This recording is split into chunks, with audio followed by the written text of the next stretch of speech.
Life over coffee. Conversations for transformation. It is so easy to make a decision when things seem clear and the future appears to be bright. With an optimistic heart, you decide on that thing that you want to do, only to discover months or years later that it might not have been all that wise to do the thing that you did. What if that decision was to marry someone that you now believe was the wrong person? Sometimes you cannot redo what you believe is a wrong decision. And so, what are you supposed to do? Now, for those of you who are familiar with our resources, specifically on biblical decision making, you've heard me say many times, or more than once probably, that the most critical question that you can ask when making a decision is, are you in faith to move forward with that decision? Now that comes right out of Paul's playbook in Romans 14:23. Faith has to be the trailhead, the starting point, the beginning. We must believe. We must be in faith that this is the right thing to do. Therefore, we believe, we're in faith, now we can proceed. Many times in my counseling career, folks have come to me questioning whether they have made the right decision when they got married. They thought they were in love. They believed it was the right thing to do. They were in faith. That was the trailhead. So they got married. But things have gone awry, and their faith for the marriage is now languishing.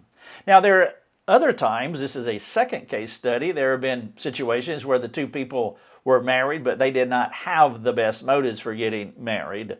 They didn't understand this idea about proceeding from faith, believing it's the right thing to do, doing due diligence, seeking God's Word, seeking the Holy Spirit, seeking counsel from others, listening to their conscience. And with those four measures, those counterbalances, they made the right decision. Well, they didn't know anything about that. It's just like, he finishes my sentences, we're going to get married.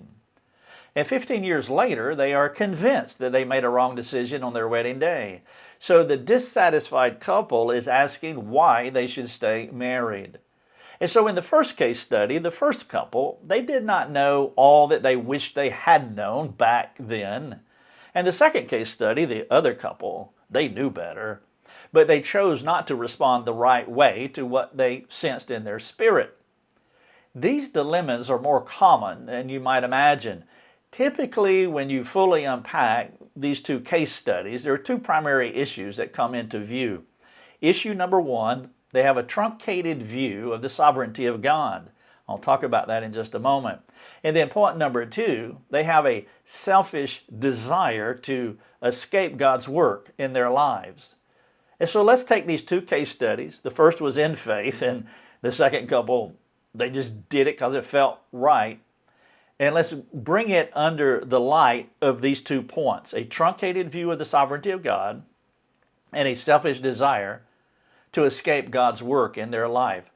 A truncated view of the sovereignty of God, there is no way to know God's will with absolute certainty when you look into the future. There's no crystal ball. We are not omniscient. We do not have a perfect eschatological understanding of how things are going to end. God does not give us all the future information that we want about our lives. James teaches us that, quote, if it is the Lord's will, he shall do this or he shall do that, end quote. Therefore, the best we can do is to move forward by faith. Now, here's the question. Would you prefer to place your faith in having all the future details laid out before you and you know all the beats, you know exactly how this is going to go? Or would you rather place your faith in the Lord, knowing that he knows the beginning from the end and that he will take care of you? Where you land on those two questions will determine how you respond when the going gets tough. It's not unusual to get into a future situation only to find out later that the circumstances have taken a turn for the worse. On that dark and stormy night in Matthew 14, Peter left that boat in faith, and the circumstances turned for the worse. In fact, you can guarantee that part of your future will be disappointing. The story of Joseph in the Old Testament is a sober reminder of a person who experienced a future strewn with difficulty, but Joseph had enough sovereign clarity to understand the mysteries of God, enough, knowing the Lord was working a plan for the good of many. His faith was in God rather than knowing all the details of the outcome. If your marriage situation or in your marriage situation, the relationship has gone wrong, though the person thought it was a good idea in the beginning, again, this is couple number one, they were in faith. In the other case, there is the person who was never in faith to get married, but they did it anyway, blowing past the red lights, and now they're contemplating ending the marriage. But in either case, God speaks to them in two clear ways. One of the ways that he speaks to them is ultimately you cannot do anything outside of God's decreed will, and that has to bring comfort. God could stop you if he wanted to do so. We make our plans, but God is the one who orders our steps. If he permits your steps, even though they take you to some difficult places, the Lord will be there before you arrive. Even when we mess up by making the wrong decision because we blow through the red lights, the glory of God will shine through our finite and imperfect planning. Most certainly, our lives are not all about us.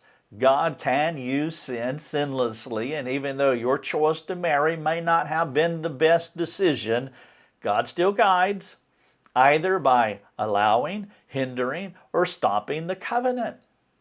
Since he did not stop your covenant relationship with your spouse, and you are married, now it's time for you to trust him and his purposes for your life rather than seeking to end what he has permitted. Now that flows right into option number two, under sovereignty. God only gives three clear ways to end a marriage: death, adultery, and abandonment. These sad circumstances do not mean that you have to dissolve your union. Yes, they are permitted. For example, in the case of adultery or desertion, it is a biblical option. Yes, it is. Matthew 19, 1 Corinthians 7. But ensure that your next decision, that it is to trust God. Make sure you're trusting God as you move forward biblically. Rest in him. He is perfectly working even when you are not correctly applying. Whether you had the right faith or no faith in your marriage, it is not a biblical option for you to end your marriage unbiblically. He is calling you to trust him now, even though you may not have done so or trusted him as well as you could have when you have married. And so the first main point for this couple, or these two case studies, one had faith, they did it the right way, and now they're thinking about changing, ending their marriage. The other did not work through the process, they blew through the red lights, and now they're thinking about ending their marriage. We don't want to have a truncated view of God's sovereignty.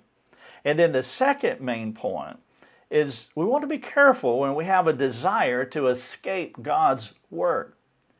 Somebody somehow and at some level is being selfish in the marriage. Meaning if someone wants to end the marriage, and somebody's being selfish. Now, it's always both spouses, though one can be more selfish than the other.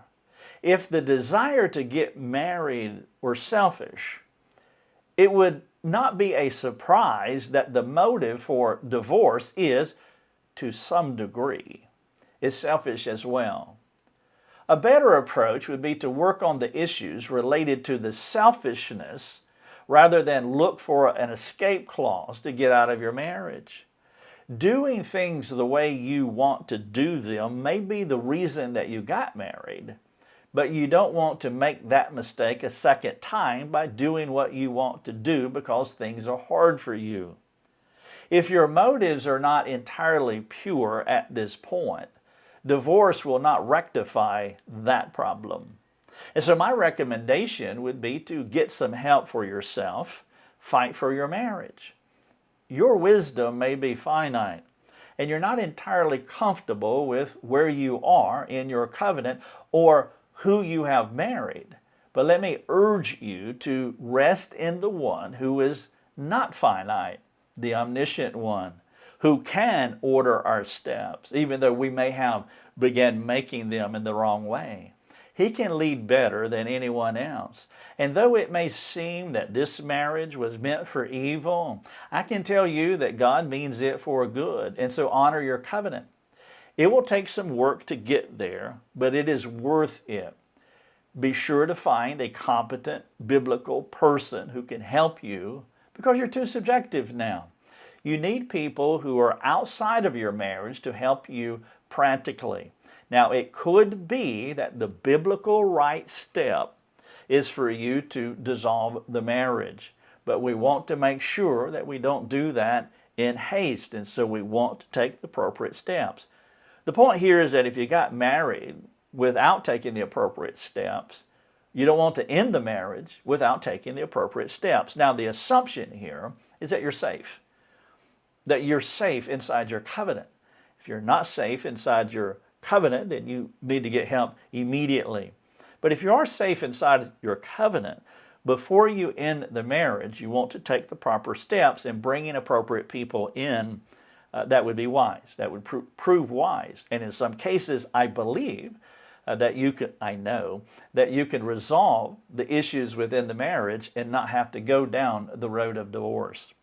And so the question that I'm asking here is a question that's been asked me many times. I married the wrong person. That's not the way that we should frame the question. This is God's decreed will. You marry the person that He has permitted. And so we don't want to have a truncated view of sovereignty. And two, we want to be careful. We want our motives examined. We don't want our desires to run ahead of ourselves. Now, in some cases, you'll dissolve the marriage. Some cases, you won't. You must be safe. You must have help. And if it's at all possible not to dissolve the marriage, that could be the way to go. Here are a few questions to think about. What does it mean for you to honor your covenant? That would be a discussion question. And of course, if your marriage is in this condition, you're probably not going to be discussing this with your spouse, but you need to discuss it with a competent person of the same gender as you. What does it mean for you to honor your covenant? Number two, have you ever wondered if you have married the right person? Have you worked through the doubt? If not, what is your plan to be at peace with God and your spouse? And again, it may be wise to work through these questions, doing life over coffee with a competent friend of the same gender. Number three, how would you counsel someone who believed they had married the wrong person? Number four, discuss with a friend how a truncated view of the sovereignty of God has affected your life. That could be a transformative conversation, and I would encourage you to engage in it. Number five, discuss with a friend about how your motives were not pure when you make a decision, but you see God's hand in it anyway. And again, the intent here is not to manipulate you or gaslight you or to force you or to guilt you into staying in a marriage that you should leave. But what I'm dealing with here primarily is a premature exit from the marriage when it is not the wise thing to do. And as long as you're safe, and if you take these steps, you can work through these questions and come to a more objective conclusion wherever it may lead. But we want to be teachable and humble. If we're at this place in our marriage, then we need to find competent help to help us to go down every possible avenue, not truncating the sovereignty of God and not taking that quick exit when it might not be God's desire for you. I married the wrong person. That's what we're talking about here. Now, before you leave, if I can make an appeal, we create these resources freely, and if you could help us to keep them free, if there's any way you can partner with us financially, I would appreciate it. Also, would you pray for our ministry, that God would continue to bless, continue to work through this work, and to take the practical message of Christ far and wide so that people can enjoy these free resources, whether it's them personally or they're using them as they help care for others. Thank you so much. Thanks for joining us. Learn more and get access to other resources at lifeovercoffee.com.